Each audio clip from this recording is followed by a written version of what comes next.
في يوم 9 يناير سنة 2007 طلع مدير شركة تكنولوجية على المسرح وقال للناس انه هيقدم 3 أجهزة جديدة، جهاز للموسيقى وتليفون وجهاز للإنترنت. جمهور بدأ يسقف بحرارة، وبعدها الراجل فاجئهم وقال ان ال3 أجهزة دول مش 3 أصلا، دول جهاز واحد. اللحظة دي ما غيرتش شكل الموبايل بس، دي غيرت شكل الشغل والتصوير والموسيقى والإعلانات والتجارة وحتى شكل التواصل مع الناس أصلا. عدى 19 سنة على اللحظة دي، وخلال السنين دي المنتج تحول من جهاز بيتباع للناس لباب بيدخل منه المستخدم على عالم كامل من التطبيقات والاشتراكات والساعات والسماعات والتخزين والدفع والخدمات. وفي 3 شهور بس انتهوا في مارس سنة 2026. المنتج اللي عمره 19 سنة جاب للشركة قرابة 57 مليار دولار. يعني بعد كل السنين دي لسه هو البطل، ولسه بيكسر أرقام، ولسه ملايين الناس مستعدين يدفعوا عشان النسخة الجديدة منه. طب فين المشكلة؟ مشكلة ان انجح اختراع في تاريخ اي شركة ممكن يبقى في يوم من الايام اخطر شيء عليها، لانك كل ما تكسب منه اكتر تخاف تستبدله اكتر، وكل ما يعيش معاك سنين تقنع نفسك انه هيعيش للابد، لحد ما يظهر تغيير جديد مش بيطلب منك تطور اختراعك، بيطلب منك تقتله قبل ما غيرك يقتله. وهنا السؤال، هل الشركات اللي غيرت العالم سنة 2007 مستعدة تغيره مرة تانية، ولا اعظم اختراع صنعته تحول بهدوء لقفص ذهبي؟ الشركة دي هي أبل، والقفص اسمه الآيفون. أبل النهاردة أغنى وأقوى ماليا من أي وقت تقريبا، ودي بالذات هي بداية المشكلة، لأن أخطر نوع من الموت في عالم الشركات هو مش بيبدأ لما الفلوس تخلص، أخطر نوع بيبدأ والشركة لسه بتكسب والناس لسه بتسقف والمساهمين مبسوطين، لكن من جوه حاجة أساسية جدا بتختفي واحدة واحدة: القدرة على اختراع المستقبل وعلى التطوير. عشان نفهم الكلام ده كله لازم نرجع لأحدث كشف حساب رسمي لأبل، مش توقعات محللين ولا كلام ناس زعلانة عشان الشاحن بيتباع لوحده، لا، ارقام الشركه نفسها. في ال3 شهور اللي فاتوا اللي انتهوا يوم 28 مارس سنه 2026 ابل دخلت 111 مليار و184 مليون دولار. يعني في ربع سنه واحد جابت ايرادات اكبر من الناتج السنوي لدول كبيره جدا، وحققت صافي ربح 29 مليار و578 مليون دولار. ولو قسمنا الرقم ده على حوالي 90 يوم هتلاقي ان الشركه كانت بتكسب في اليوم الواحد قرابه 329 مليون دولار، يعني حوالي 13 مليون و700 ألف دولار كل ساعة. يعني وانت بتتفرج على الحلقة دي أبل كسبت رقم يخليك تعيد التفكير في كل قراراتك المهنية. الأغرب ان الإيرادات زادت 17% عن نفس الفترة من السنة اللي قبلها، وصافي الربح زاد حوالي 19%. يعني حتى حكاية ان أبل شركة عجوز ومبيعاتها بتنهار مش راكبة خالص على الأرقام الحالية. الآيفون لوحده في ال3 شهور دول عمل مبيعات بحوالي 57 مليار دولار بزيادة 22%، والخدمات جابت قرابة 31 مليار دولار، وهو أعلى رقم وصلت له في تاريخها وقتها. يعني الظاهر قدامك بيقول إن التفاحة مش بتموت، التفاحة عاملة حفلة وبتوزع عصير تفاح على الحاضرين. طب إحنا جايين نقول إيه بقى؟ هنا لازم نفرق ما بين حاجتين ناس كتير بتخلط بينهم: نجاح الشركة دلوقتي وقدرة الشركة تفضل ناجحة بالشكل نفسه بعد 10 سنين. لأن الشركة ممكن تكون بتحقق أرباح تاريخية النهاردة، لكن الأرباح دي جاية من فكرة عمرها دخل على 20 سنة، وساعتها النجاح نفسه هيبقى عامل زي المسكن يخلي الشركة مش حاسة بالمشكلة وهي بتكبر. بص على السنة المالية 2025 كاملة، أبل حققت إيرادات قدرها 416 مليار و161 مليون دولار، وصافي ربح وصل ل 112 مليار دولار، رقم خرافي. لكن لما تفتح الرقم وتشوف الفلوس دي جاية منين تبدأ تشم ريحة حاجة غريبة. الآيفون لوحده جاب حوالي 209 مليار و586 مليون دولار، يعني أكتر بشوية من نص دخل أبل بالكامل جاي من جهاز واحد، جهاز الشركة قدمته لأول مرة يوم 9 يناير سنة 2007 وبدأت تبيعه في يونيو من السنة نفسها. وطبعا الآيفون الموجود النهاردة مختلف جذريا عن أول آيفون أطلق، لكن الفكرة التجارية الأساسية واحدة: شاشة في جيبك، نظام مقفول، متجر تطبيقات، وكل حاجة جوه عالم أبل ماسكة في الحاجة اللي جنبها. طب النص التاني الخدمات، هي جابت حوالي 109 مليار و158 مليون دولار. يعني الآيفون والخدمات مع بعض عملوا أكتر من 76% من إيرادات الشركة كلها. ده معناه إن أبل رغم كل ساعاتها وسماعاتها وأجهزة ماك وآيباد ونظاراتها الغالية اللي ممكن ممكن تحتاج تبيع كنبة الصالون عشان تجيبها، لسه معظم امبراطوريتها معتمدة على الايفون وعلى الفلوس اللي بتدخل بعد ما تشتري الايفون. ودي نقطة لازم نقف عندها، لان ابل زمان كانت بتكسب لما تبيع لك جهاز. دلوقتي ابل عايزة تبيع لك الجهاز ومساحة التخزين، وبعدها الموسيقى، وبعدها افلام ومسلسلات، وبعدها تطبيقات والعاب، وبعدها ضمان، وبعدها تاخد نسبة من حاجات انت بتشتريها جوه التطبيقات. يعني الايفون ما بقاش المنتج النهائي، الايفون بقى باب للمول، وانت بمجرد ما تدخل المول يفضل الكاشير ماشي وراك بابتسامة لطيفة جدا، وكل شوية يقول لك العملية تمت بنجاح، تم خصم كذا، تم خصم كذا. وعشان تفهم ليه ابل بتحب الخدمات بالشكل ده، بص على هامش الربح. لو اول مرة شفنا قناتنا بتتحدث عن كل ما يخص الاقتصاد، من تحليلات وتوقعات للاسواق المالية العالمية وكل ما يخص الاقتصاد العالمي، انزل بسرعة من الاشتراك في القناة وتعالى نخش في الموضوع الاقتصادي.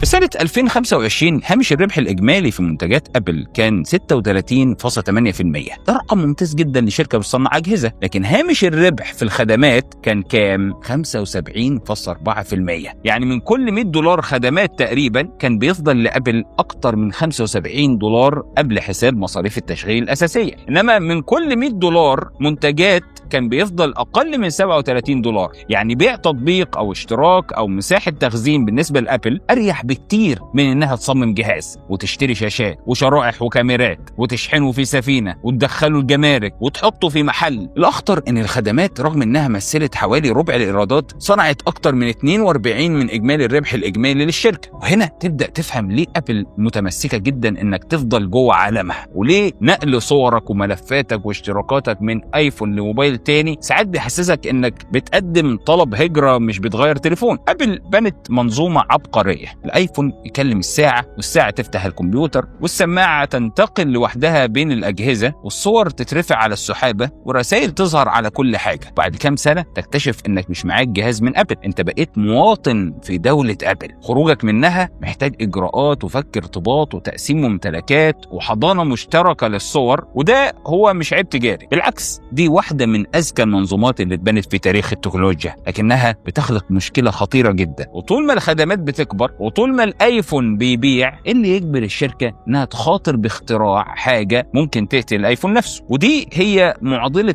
كل الشركات الناجحه. لو انت بتبيع ماكينه بتطبع فلوس، هل هتصرف مليارات عشان تعمل ماكينه جديده ممكن تخلي القديمه ملهاش لازمه؟ الشركات الصغيره ما عندهاش اي اختيار، لازم تخاطر عشان تعيش. انما ابل تقدر تفضل سنه ورا سنه تزود سرعه المعالج، تحسن الكاميرا، تقلل سمك الجهاز نص ملي، وتبيع عشرات الملايين، والمستخدم يشتري والمستثمر يسقف والإدارة تاخد مكافآت والدنيا ماشية زي الحلاوة. لكن السؤال اللي محدش بيحب يسأله، طب لحد امتى؟ ابل تصدرت سوق الهواتف عالميا في سنة 2025 بحصة حوالي 20% من الشحنات، وشحناتها نمت 10% عن السنة اللي قبلها. يعني حتى في سوق الموبايلات نفسها الشركة لسه وحش كاسر، وعندها أكتر من 2.5 مليار جهاز نشط. ده رقم معناه ان ابل لو نزلت خدمه جديده ونجحت تقنع جزء صغير بس من مستخدميها يدفعوا، ممكن تعمل نشاط حجمه اكبر من شركات كامله. اذا المشكله مش ان العملاء بيهربوا، المشكله ان النجاح بقى معتمد على قاعده عملاء هائله بتدفع داخل منظومه اتبنت اساسا حوالين اختراع قديم نسبيا. طب ما يمكن ابل مثلا عارفه وبتصرف على المستقبل. فعلا في سنه 2025 الشركه صرفت 34 مليار و550 مليون دولار على البحث والتطوير، وفي اول ربع من 2026 لوحده صرفت 11 مليار و419 مليون دولار، بزياده 34% عن السنه اللي قبلها. معامل ابل هي مش مقفوله والمهندسين مش قاعدين بيلعبوا طاوله، الشركه بتصرف اكتر من ميزانيات وزارات ودول على الابحاث. بس هنا المفاجاه، لما شركه تصرف عشرات المليارات كل سنه، السؤال مش هل هي بتصرف، السؤال فين المنتج الجديد اللي هيقدر في يوم من الايام يعمل اللي عمله الايفون؟ فين السوق الجديد اللي ابل خلقته وبقى العالم كله بيجري وراها فيه؟ لانك ممكن تصرف مليارات على تطوير اجهزه موجوده وتحسينها، وده مهم، لكن ده مختلف تماما عن انك تخترع المرحله اللي جايه. المفارقه الاكبر ان ابل في اول 6 شهور من سنتها الماليه في 26 صرفت حوالي 36 مليار دولار على شراء اسهمها من السوق. يعني الشركه استخدمت عشرات المليارات عشان تقلل عدد الاسهم الموجوده وترفع نصيب السهم من الارباح، وده شيء طبيعي ومفيد للمساهمين. لكن لما لما تحط الرقم جنب الانفاق على الابحاث هتبدا تسال هل ابل عندها فلوس زياده ومش لاقيه فرصه ثوريه تحطها فيها، ولا الاداره شايفه ان افضل استثمار متاح هو انها تشتري جزء اكبر من نفسها. العالم الايام دي بيمر بظروف صعبه جدا فيها تخبطات اقتصاديه وقرارات ماليه غلط، فلو نفسك انك تلاقي حاجه تشرح لك اللي بيحصل في العالم بشكل بسيط بعيدا عن الكلام المعقد، في كتاب اسمه خريطه الفوضى. كتاب بسيط بيفتح مخك على طرق وافكار كتير تخليك تتعامل مع التقلبات اللي بتحصل الايام دي، وهيفهمك ازاي تقرا المشهد وتحافظ على نفسك وازاي تبقى واعي اكتر لفلوسك وقراراتك.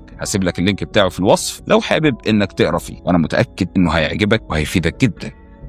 بصراحة هي دي مش علامة انهيار، ما ينفعش نقدمها كفضيحة. شركات كتير بتعيد شراء أسهمها وأبل بتولد سيولة ضخمة جدا، لكن الرقم بيكشف شكل الشركة الحالية. شركة ناضجة منظمة محسوبة بتعرف تطلع أقصى دولار ممكن من كل جهاز ومن كل مستخدم ومن كل سهم، وده بالظبط عكس الصورة القديمة لأبل، صورة الشركة المتهورة اللي كانت مستعدة تلغي منتج ناجح عشان تقدم منتج يقتله. أبل زمان قتلت الآيبود عمليا لما قدمت الايفون، رغم ان الايبود كان من انجح منتجاتها. طب ليه عملت كده؟ لانها فهمت ان لو هي ما قتلتش منتجها بايدها منافس ثاني هيعملها. انما ابل النهارده عندها ايفون بيجيب لوحده اكتر من 200 مليار دولار في السنه، ومعاها خدمات هامش ربحها فوق ال 75%. فمطلوب من الاداره تعمل ايه؟ تخاطر بامبراطوريه مضمونه عشان مستقبل مش مضمون، ولا تفضل تعصر الامبراطوريه الحاليه لاطول وقت ممكن؟ وهنا نوصل لاول علامه حقيقيه في حكايه موت التفاحه. ابل مش بتخسر، ابل ممكن تكون بتكسب زياده عن اللزوم. نجاحها ضخم لدرجه